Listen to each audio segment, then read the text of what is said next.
Bonsoir à tous. Ouah, qu'est-ce que c'est? Qu'est-ce qui se passe? C'est quoi? C'est un nouveau coup critique, ça va Raph? Tout à fait, c'est un nouveau coup critique et nous sommes toujours ensemble, mais on n'est pas tout seul ce soir, parce qu'avec nous, il y a qui? Il y a Nicolas. Comment ça va, Nico? Mais c'est mon premier coup critique, les gars, je suis assez... Mais oui. J'ai un peu le trac, j'espère que ça va bien se passer. Oh bah, il y a pas de raison. Et bah du coup, Raph, comment ça se fait qu'on ait Nicolas ce soir avec nous? Est-ce que c'est pas parce qu'on va parler d'un film un peu spécial? Et oui, il y a un petit film qui est sorti, sur la dizaine d'août 2022? Ouais, tout à fait, peu près, exactement. et qui s'appelle Prey. Prey, exactement. En anglais, traduction, Proie.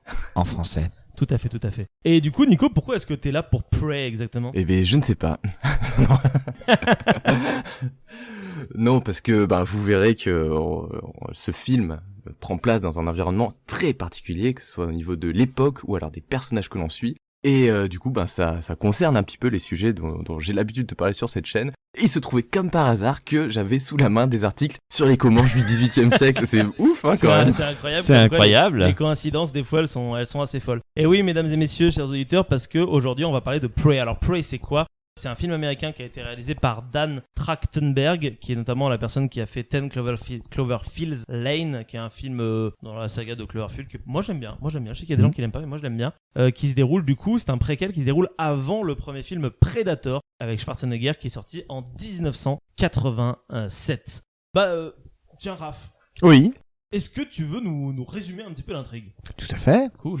Alors écoute, l'histoire se passe, si je me souviens bien, dans l'Amérique du XVIIIe siècle, début XVIIIe, c'est ça, 1700 et quelques, il me semble, 1716. Alors très exactement, c'est en septembre 1719, dans le nord des Grandes Plaines. Très bien. Eh bien écoutez, c'est en 1719 que nous suivons une petite tribu Comanche qui du coup fait ses petites affaires, qui notamment va récolter des plantes, qui va chasser notamment des animaux. Et c'est dans ce contexte qu'on nous dresse l'héroïne, qui du coup sera notre personnage principal du coup, puisque c'est l'héroïne d'ailleurs.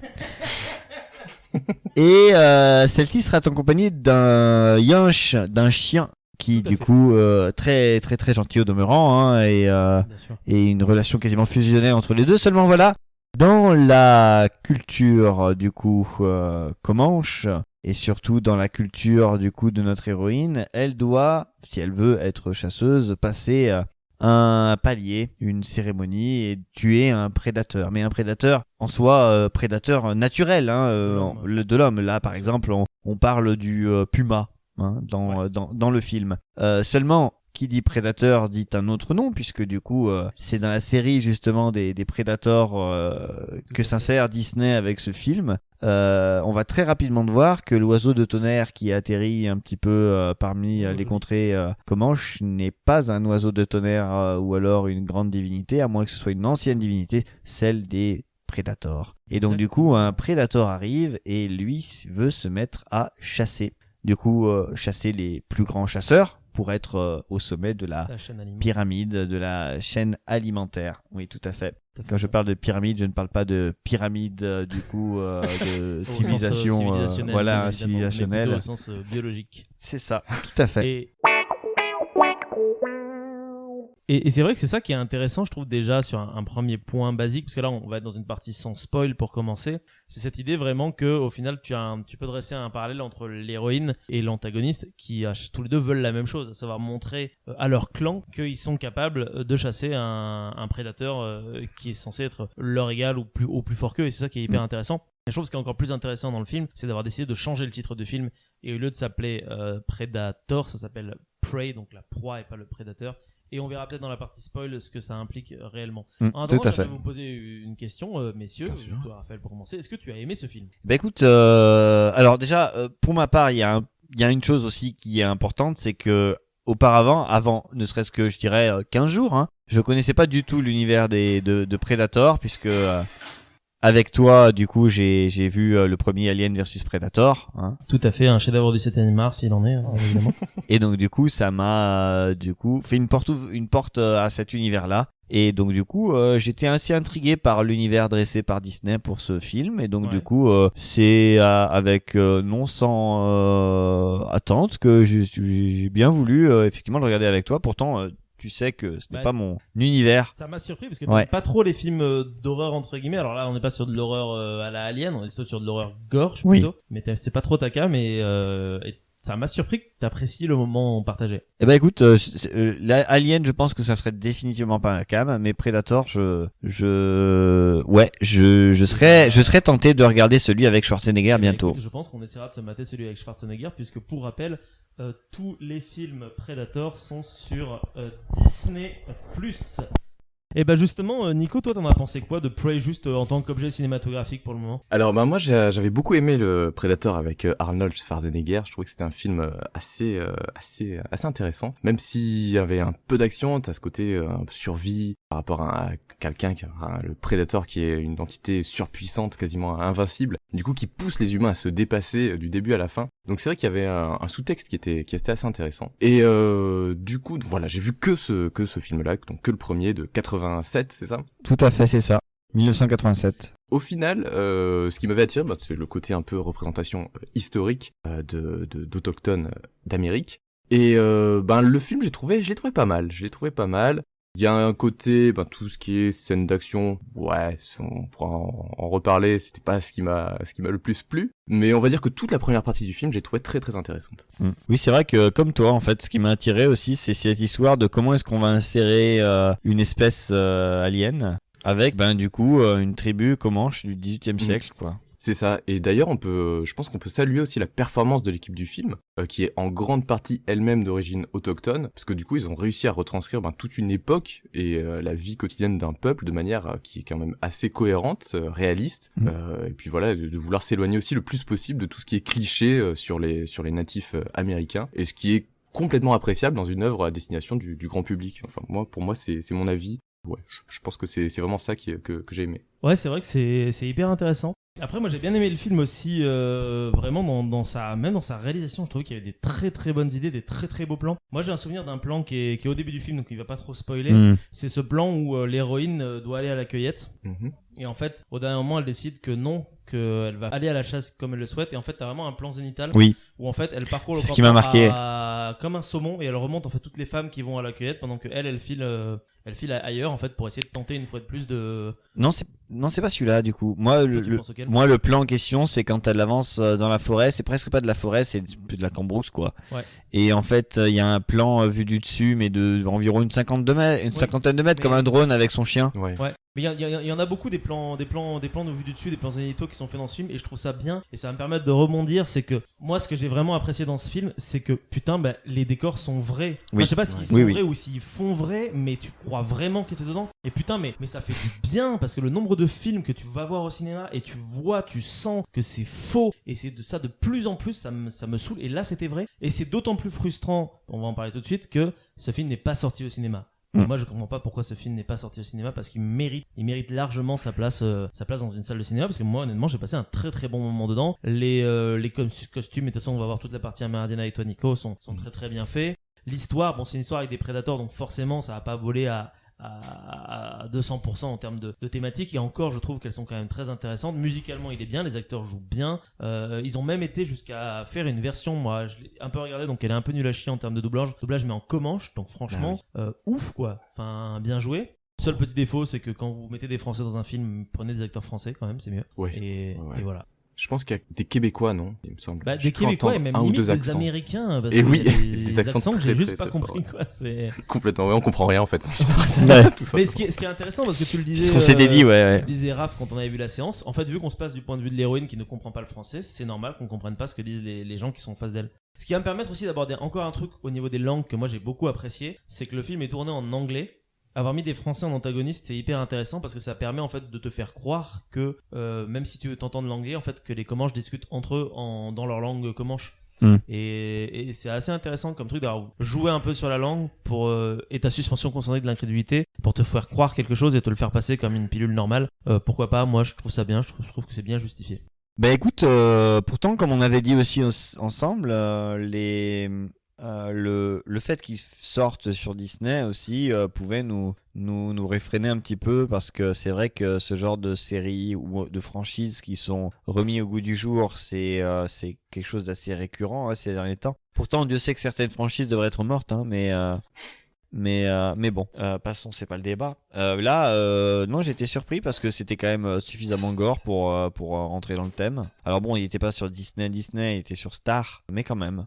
C'est intéressant, même si c'est dans la logique aussi de Disney de développer sa plateforme. Donc en soi, oui, ça aurait été un très bon film de cinéma par contre. Mais ils ont choisi de rester sur leur plateforme. Ouais, c'est que je pense qu'ils n'ont pas eu assez confiance au film qu'ils voulaient nous proposer en fait, malheureusement. Après, ça peut être le premier opus d'une série. Oh bah de toute façon, on va passer à la partie spoil, hein, donc oui. Donc spoilons donc. Commençons à spoiler par exemple l'intrigue. Bah du coup il y a un prédateur qui débarque sur Terre et en fait qui va remonter, c'est hyper intéressant parce qu'en fait il remonte vraiment la chaîne alimentaire des prédateurs. C'est-à-dire qu'il commence par buter un serpent, qui était en train de buter un mulot, il bute un loup qui allait tuer un lapin, il bute ensuite un ours qui allait tuer l'héroïne, et après il se rend compte qu'au-dessus des animaux entre guillemets il y a les humains, donc sa première traque c'est de traquer d'abord les natifs. Puis rapidement, il se rend compte que technologiquement au-dessus, il y a les Européens. C'est à ce moment-là d'ailleurs qu'il sort un peu l'artillerie lourde pour buter de l'occidental à tour de bras. Et ça va me permettre de parler un petit peu aussi d'un truc que j'ai beaucoup apprécié. Je passe du coq à l'âne, excusez-moi, c'est la fatigue, mais c'est le design de la créature. Oui. Je trouve toi qui as vu le film de 87, Nico, je trouve que c'est un rétro-prédateur et je trouve ça hyper audacieux. D'avoir décidé de réduire sa technologie justement parce que lui aussi il a 400 ans de moins de technologie comme les humains et son design il est ouf, je trouve. Il est vraiment très très beau. J'avais pas capté que parce que du coup lui aussi il était dans le passé. Ah oui, et du coup lui aussi il est dans le passé donc il a moins de technologie quoi. C'est vrai, mais ouais, c'était moi j'ai trouvé très réussi également, Ouais, très très beau. Et voilà, il y a autre chose aussi que j'ai vraiment apprécié, c'est je trouve qu'il y a une constante en ce moment dans les œuvres de fiction de manière générale.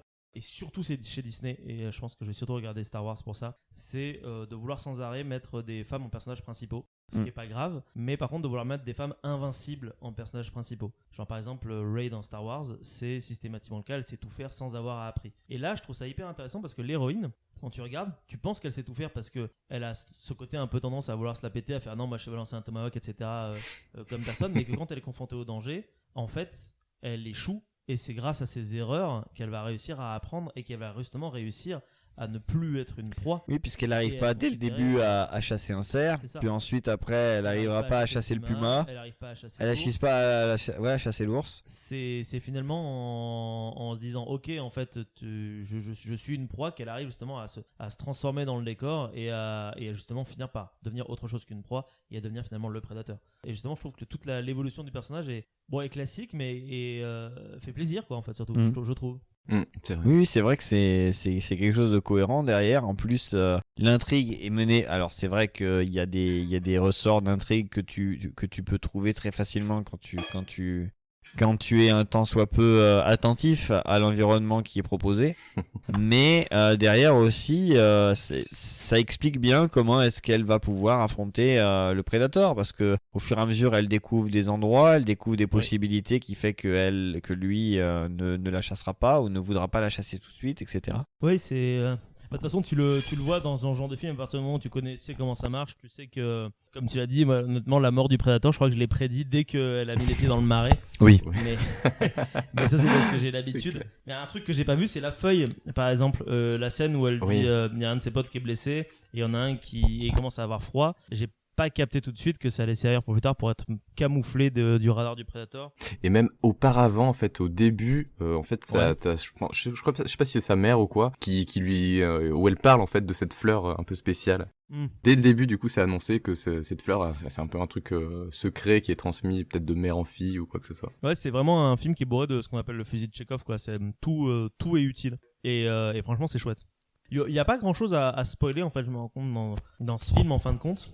Je sais pas si vous voulez rajouter quelque chose en termes de scénario. Spoiler pour spoiler? Non, pas vraiment. Non, il y a en soi. rien. Ah si, il y a peut-être une suite probablement parce que dans le générique de fin, Ah vous oui. êtes allé au bout du générique de fin. C'est ça. Il y a d'autres vaisseaux prédateurs qui arrivent.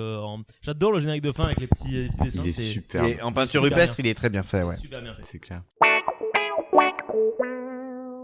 Et justement, puisqu'on parle de peinture rupestre, parlons un petit peu du respect des cultures autochtones d'Amérique du Nord. Ouais. Désolé. Hein, Un grand sujet. Non, t'inquiète. Mais c'est vrai que c'est quelque chose qu'on voit assez peu au final dans les films, parce que même si on l'a vu par exemple avec Apocalypto ou quoi, il y a toujours des gros écueils entre ce qui est présenté, la réalité historique, et c'est vraiment pas évident en fait de concilier les deux, j'ai l'impression. Donc là, c'est une tentative qui est vraiment extrêmement intéressante, et je pense qu'elle est unique. Enfin, en tout cas, j'ai pas d'antécédent. Je vois pas d'antécédent par rapport à ça. Ouais, c'est vrai. Et sinon, juste pour recontextualiser, donc du coup, en fait, moi, c'est mon côté un peu, archéomètre, je crois. J'aime bien tout ce qui est datation, j'aime bien tout ça. et du coup, en fait, ce qui est intéressant, c'est que je pense que rien n'est pris vraiment au hasard. Et donc, comme on l'avait dit, on est en 1719. La population, enfin les Comanches, en fait, c'est une population qui est très très jeune à cette époque. En fait, ils viennent d'un groupe un peu plus large qui s'appelle les Shoshones, qui viennent du Grand Bassin, à l'ouest des États-Unis. Et du coup, au tout début du 18e, ou peut-être un petit peu avant, ils commencent à migrer vers le sud-est et vers les Grandes Plaines. Et les premières mentions qu'on a des Comanches, elles datent de 1706, donc c'est relativement récent, et c'est relaté par des Espagnols. Parce qu'en fait, les Comanches se rapprochent de plus en plus du Nouveau-Mexique. Et d'ailleurs, l'année 1719, ça marque les premiers raids Comanches sur des établissements espagnols. Et du coup, à partir de là, en fait, ils vont pas cesser d'étendre leur territoire grâce à notamment une importante mobilité. Donc on le voit, ce sont des nomades. Leur habilité à contrôler les voies commerciales, leur puissance militaire, qui va leur permettre d'ailleurs de défaire les Apaches qui vivaient dans les Grandes Plaines, et leur capacité aussi à forger des alliances, que ce soit avec les Français ou les Espagnols, en fonction de leurs intérêts à eux. Et du coup, en fait, c'est assez intéressant parce que au XVIIIe siècle, il y a beaucoup de populations autochtones qui sont sur le déclin, mais c'est pas du tout le cas des Comanches. Pour eux, c'est une époque qui est complètement florissante. En fait, ils parviennent à consolider leur territoire et à conserver leur indépendance. En fait, ni les Français, ni les Espagnols ne parviennent à les soumettre. Et il faut attendre la seconde moitié du 19e pour qu'ils soient incorporés aux États-Unis. Et seulement les années 1930 pour qu'il y ait des ethnologues et des anthropologues qui se penchent sur leur culture. Ah ouais? Ouais. C'est incroyable.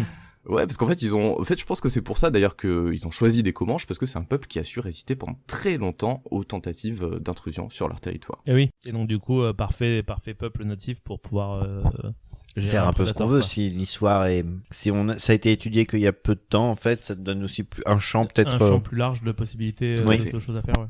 On va y revenir, on va y revenir un petit peu. Et du coup, comme le montre très bien le film, en fait, les Comanches sont des chasseurs-cueilleurs, et d'ailleurs, on le voit à juste titre, beaucoup de scènes de chasse et de cueillette, ce qui est, je trouve, ultra intéressant. Et ce sont aussi donc des semi-nomades, d'ailleurs on le voit très bien dès le début avec leur village qui est fait de tipis, donc qui sont facilement démontables pour pouvoir se déplacer et suivre les migrations de grands herbivores de la région.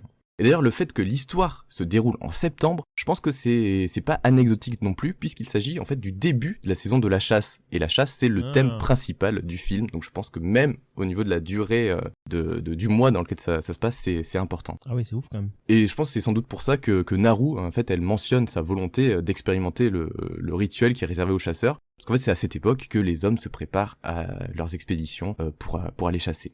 Et les Comanches, en fait, on le voit assez peu dans le film, mais c'est quand même mentionné. Ce sont aussi un groupe qui pratique le pastoralisme. En fait, ils élèvent des chevaux qui servent à peu près à tout, pour tirer des charges, pour la guerre, pour la nourriture, pour des échanges, pour les raids. Et même si on le voit pas beaucoup dans le film, on voit à de nombreuses reprises que les chevaux sont quand même assez importants. Notamment, je pense à une scène de combat avec le frère de Naru contre le prédateur. Ah oui. Et donc à cette époque, les Comanches sont organisés de manière assez décentralisée. Il n'y a pas vraiment de chef, mais il y a plusieurs chefs de communautés qui sont assez réduites et autonomes et qui gèrent chacun à leur manière les affaires politiques ou militaires. En fait, les Comanches sont organisés en bandes qui peuvent se réunir périodiquement. Donc il n'y a pas d'organisation de lignage, ce ne sont pas des tribus. Ce n'est pas non plus une société matrilinéaire comme les autres cultures des plaines. En fait, chaque bande est structurée en famille et dirigée par un chef charismatique qui est souvent un grand guerrier ou quelqu'un qui a une relation proche des forces spirituelles. Et du coup, le pouvoir d'un chef, il est assez limité, puis il va se contenter plus d'influencer la bande plutôt que contrôler directement, parce qu'il n'y a pas énormément de pouvoir, et ce dans à peu près tous les aspects. Ça, on le voit à peu près, enfin, dans le film, qu'on voit que le chef, c'est pas la figure la plus importante, même si c'est centré sur le personnage. C'est plutôt une figure, on va dire, visuelle, symbolique, oui, symbolique, ouais, dans la bande. Bon, alors si on revient un petit peu au film, donc on est plongé dans le quotidien d'une bande de Comanches, et malheureusement, en fait, dans la réalité, on sait pas exactement comment les Comanches étaient à cette époque. En fait, les représentations les plus récentes, elles datent de la toute fin du XVIIIe siècle, et les costumes et les structures que l'on voit à l'écran, en fait, s'inspirent davantage des peintures et portraits du XIXe siècle. Ah oui. Sans que, moi, ça m'a pas dérangé le moins du monde. Je trouve ça assez cohérent. C'est peut-être un moindre risque, une proposition de reconstitution historique qui est assez facile, mais ça marche plutôt bien. Oui. Je trouve à l'inverse, c'est la représentation des Européens que j'ai trouvé très bizarre. C'est vrai. J'avais l'impression que eux, ils étaient dans un film de pirates. Oui, honnêtement, c'est ça en fait. Je sais pas si les Européens en Amérique, ils étaient habillés comme ça, parce que ça se trouve, ils étaient habillés comme ça. Mais quand je les voyais, j'avais vraiment l'impression de pas voir des trappeurs en Amérique, mais de voir des pirates, quoi. Alors après, moi, dans mon imaginaire de cette époque, enfin un peu plus au noir quand même, hein. Mais j'avais regardé la série Frontières. Ouais. Et oui, là, franchement, j'ai l'impression qu'il y avait un petit kiff à la Pirate des Caraïbes. Hein, ouais, qui sont un trip après, ça se trouve, c'est Frontières, parce que c'est pareil, DiCaprio, c'est plutôt début 19e dans The Revenant, donc je sais pas si je les imagine souvent avec des costumes sombres, faits en peau, etc. Mais là, vraiment, on a les couleurs, les chapeaux, j'avais vraiment l'impression d'être à Port-Royal, dans les Caraïbes. Très particulier, je trouve. Il faisait très PNJ de jeux, je trouvais, de jeux vidéo. Complètement, ouais. Ils étaient là pour mourir, hein, donc. C'est ça. Mais du coup, ils ont pas du tout été traités, en tout cas en termes de costumes. Je sais pas s'il y a eu une recherche ou pas. Ça se trouve, c'est nous qui ne connaissons rien du tout, donc c'est possible. Je sais pas. Après, on est dans une zone, les Grandes Plaines, qui est assez intéressante, vu que, au sud, t'as l'Espagne. C'est une zone qui est plus ou moins française. Et du coup, t'as énormément de groupes autochtones dans la région. Donc c'est vrai que ça brasse pas mal de cultures. Et c'était intéressant je trouvais qu'il y ait des Français quand même. Oui, parce que après tout, les Grandes Plaines sont possédées par les Français jusqu'à la fin de la guerre de 7 ans, si je ne m'abuse. C'est ça. Donc c'était effectivement assez logique. Mais ouais, s'il y a des historiens modernistes qui passent par ici, n'hésitez pas à nous dire dans les commentaires si les costumes des Européens sont accurate finalement, sont justes ou non, parce que ça me ferait plaisir de savoir si c'est juste what the fuck, si c'est un délire ou si c'est vraiment juste véridique, quoi. Et si je peux juste revenir un peu sur Naru, donc le personnage principal. En fait, on la voit comme les femmes de sa bande, elle participe à la cueillette. Et en fait, chez les Comanches, cette activité, elle est en effet réservée aux femmes, tout comme la cuisine ou la médecine. Et tout ça, c'est bien montré en fait à plusieurs moments dans le film. J'aime bien tout ce qui est zoom un peu sur les activités à chaque fois de chacun. Je trouve ça super intéressant. Et les hommes, en fait, eux, ils s'occupent de la chasse, la guerre, le montage, démontage des structures. Et ce sont eux aussi qui ont le rôle de chef. Et tout ça, en fait, on le voit à l'écran. Donc ça, c'est vraiment, c'est assez instructif, en fait. Et je pense par exemple à une scène où on voit un groupe d'hommes, de chasseurs, qui fabriquent une civière, où à chaque fois on voit les matériaux qu'ils sont en train de prendre, la sève pour faire de la colle, etc. Je sais pas si vous voyez cette scène. Oui, tout à fait. J'ai trouvé super. Ouais, en fait, tu te dis, mais c'est cohérent, tout est cohérent, puisque en fait, c'est exactement ça. ils te montrent comment ils le font. Donc ça part beaucoup mieux de ce principe plutôt que comme beaucoup de choses qu'on voit aujourd'hui, c'est du coup on l'a fait en écran et puis en gros c'est magique, tu vois, enfin c'est magique. C'est clair. Là tu vois que comme ce sont des civilisations de chasseurs-cueilleurs et que derrière en fait ils connaissent parfaitement le biotope qui se trouve autour d'eux. Tout à fait. C'est pas surprenant en soi, tu vois, et ça passe très bien. Ouais, non, c'est ça, ça illustre vraiment leur capacité à se servir de tout leur environnement pour fabriquer des choses ou vivre. Et du coup, je m'étais aussi renseigné sur la division genrée des peuples un peu autochtones de la région. Et en fait, il se trouve que il y a des femmes qui ont été guerrières ou chefs et qui ont existé dans les plaines. Donc c'est plus du côté des Apaches, des Cheyennes, chez les Crows ou chez les Blackfeet. Ça commence à faire beaucoup. Il y a pas de mention chez les Comanches, mais en fait ce qui est montré à l'écran, en fait, c'est pas si extravagant, c'est pas si politiquement correct. En fait, c'est tout à fait crédible et possible qu'en période de trouble, comme par exemple il y a un prédateur qui débarque, que les coutumes aient tendance à se modifier. Oui. Et ce que j'ai aussi beaucoup apprécié, comme on avait mentionné au début avec le chien, en fait, c'est un peu la dimension animiste qui transparaît aussi un peu dans tout le film. Donc en fait, tout ce qui est l'importance accordée aux éléments de la nature, en particulier aux animaux, dans la culture comanche. En fait, l'exemple le plus frappant, c'est Sari, je crois, le chien, il s'appelle, il me semble. Oui. Ouais. Parce qu'en fait, on voit qu'il comprend sa maîtresse, il possède des caractéristiques qui sont quasi humaines, en fait, et c'est un vrai personnage à part entière. Et tout ça, c'est montré sans avoir besoin de mentionner des esprits ou des croyances, ce qui aurait pu être un petit peu bancal. peut-être un peu simpliste. Et là, on montre en fait directement une relation humain-animal qui tient complètement la route et qui est complètement réaliste d'un point de vue autochtone de l'époque. Et d'ailleurs, on voit aussi que la relation homme-animal, qui est quand même présente dans dans un peu tout le film, elle est assez complexe. C'est pas juste de la bienveillance écologique, voilà, un truc à la Disney. En fait, il y a une scène qui représente bien ça, je trouve. C'est au début, quand il y a un aigle en fait qui est abattu par une flèche. Tu sais, on voit l'aigle dans le ciel et on dit « Oh, ok, c'est trop cool, un aigle !» Et bam, il se fait abattre. Et en fait, à mon sens, cette scène, elle permet un peu de secouer aussi les idées reçues sur toute la relation qu'entretiennent les natifs à leur environnement. C'est pas voilà des elfes magiques qui protègent la nature, c'est des humains en fait qui sont tout à fait normaux. Et on voit que ce soit l'aigle, l'ours, le loup, c'est pas des divinités, ça peut être des adversaires, ça peut être des proies, ça peut être n'importe quoi. Oui, de toute façon, c'est un film qui se ressent bien autour de ce qu'est la nature, avec le principe d'un être qui est plus fort qu'un autre, qui est moins fort qu'un autre, etc., etc. C'est ça. C'est tout le principe de ce qu'est l'univers de Predator. De toute façon, comme on l'a dit au début, c'est le principe de la chaîne alimentaire. Et en ça, en se replaçant dans un contexte de chasseur-collecteur nomade, je trouve que c'est très très intéressant justement. C'est ça en fait, c'est très cohérent. Chose qui m'a aussi intéressé, c'est que l'univers derrière de la forêt, et même quand ils vont à la rescousse du premier chasseur qui a rencontré un puma, il y a une tension quand même qui est palpable, mais juste là, en fait, elle est juste dressée. Et ça suffit à te mettre effectivement dans l'action, même si je suis d'accord en plus avec Marc, là, ça aurait été encore beaucoup plus immersif au cinéma. Ouais. Mais oui, il y a des moments où il te filme. Moi, j'imagine que c'est comme les séries Predator. Après, c'est exactement comme dans le premier, cette idée de tu suis le groupe de personnages, ils sortent de l'écran, et en fait la caméra reste là. Et rien que ça te fait comprendre qu'en fait, il y a quelque chose. C'est clair. Parce que si la caméra reste, si l'œil omniscient reste, ça veut dire qu'ils sont pas seuls. Et ça, ça me fout des frissons déjà rien que d'y penser. C'est un mécanisme qui est tout bête. Ça te demande rien en termes de budget. C'est juste, il faut y penser, faut le faire. Et c'est ouf. Tout est dit juste au travers de la caméra. Ils sont dans une forêt qu'ils ont l'air de connaître, mais en fait, ils la connaissent pas. Dedans, il y a des trucs. Et ce truc, il va les tuer, quoi. Et ça, c'est ouf. Alors qu'en fait, ça se trouve, il y a rien. Mais on peut pas savoir. Peut-être qu'il y a rien. Peut-être qu'il y a quelque chose. Et ouais, ça, c'est de la bonne réalisation, quoi. Ça fait plus peur que quand on voit le Predator au final, parce que une fois qu'on s'habitue à lui, c'est vrai que c'est un peu... Et puis en plus, c'est un gros bourrin, donc...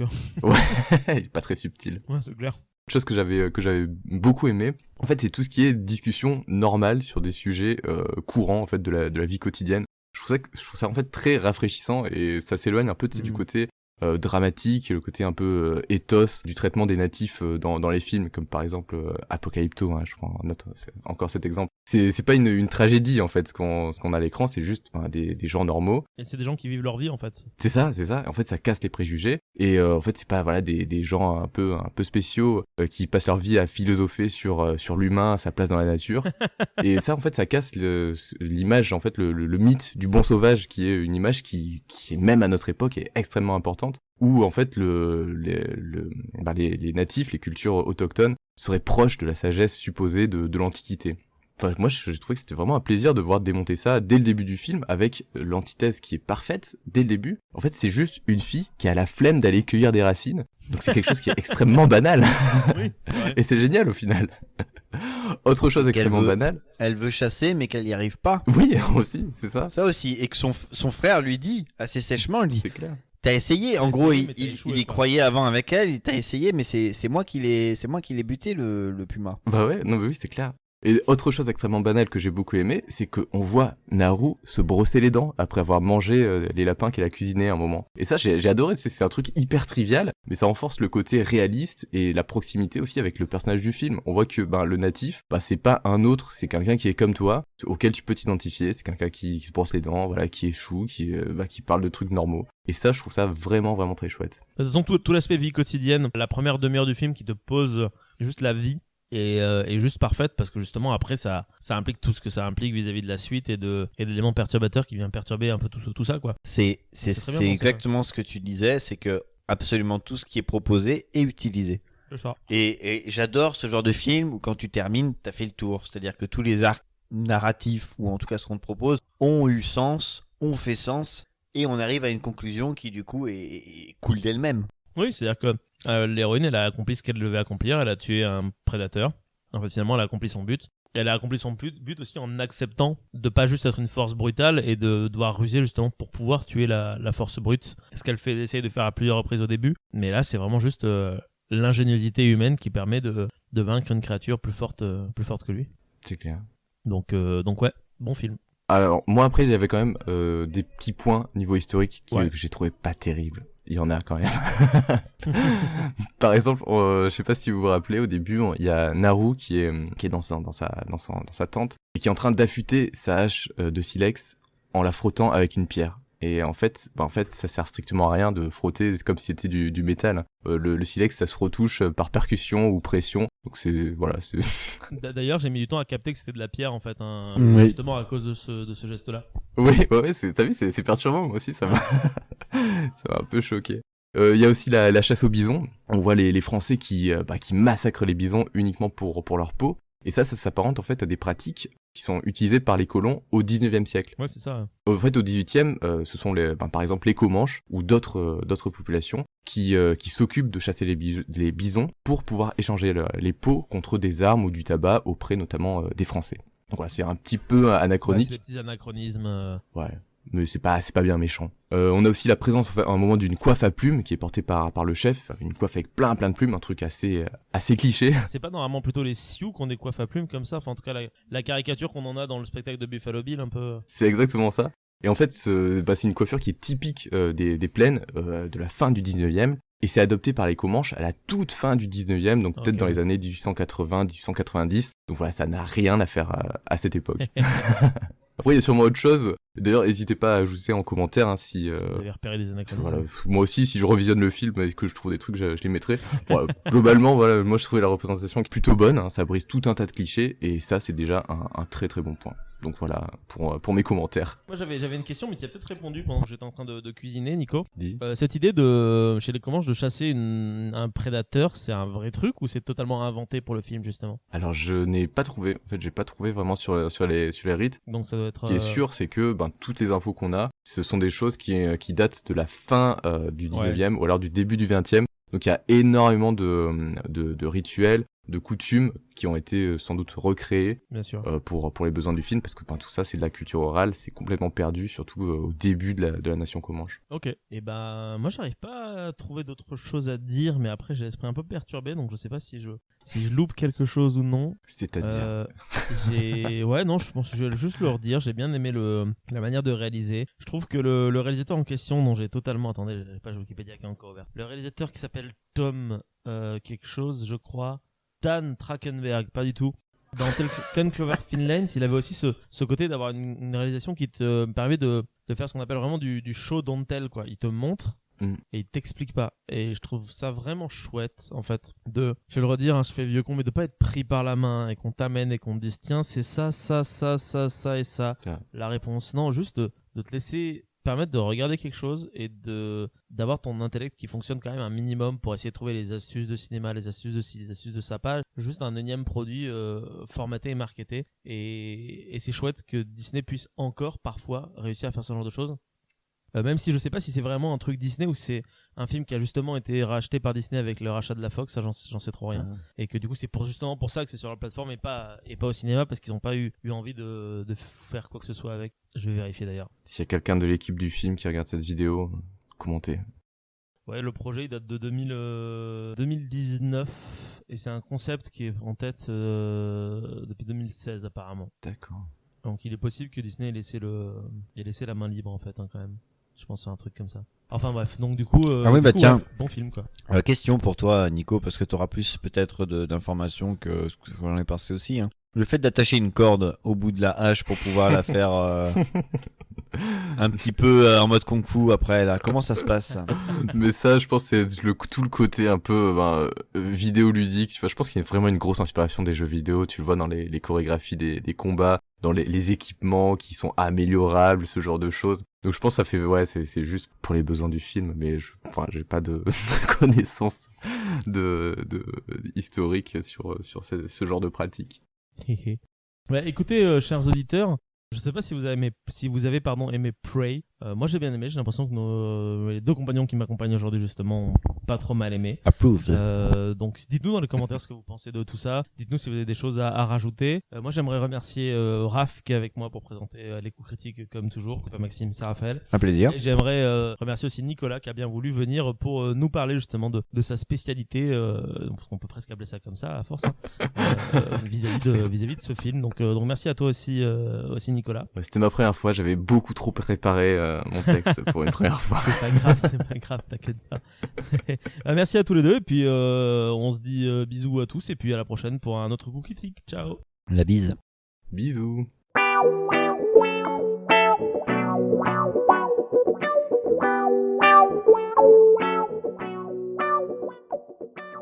Au pire, je te laisse celui-là, comme ça moi je prends le long et je peux me déplacer.